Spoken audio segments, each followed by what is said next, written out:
Hi guys! Welcome back again to my vlog. For today's video guys, merong corned beef guys at merong utan na merong sweet corn. Sobrang sarap niyan guys. Siyempre, kahit tingnan nyo kahit utan yan pero sobrang sarap at sobrang masustansya talaga guys Tingnan nyo yung sabaw. Sobrang sarap. Yeah, sobrang very delicious at very sustainous. Very sustansya. Tingnan nyo guys, nakuutan kami guys dahil puol na kay sigig baboy guys. Ano ba yung Tagalog yung puol? Nakakasawa yung baboy guys. Kaya kami nakuutan dahil yun nga, puol ng sobrang sarap ng sweet corn talaga guys.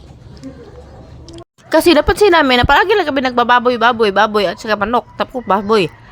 Yun nga. Kaya ngayon, gusto namin, meron naman na kami masustansya makakain guys.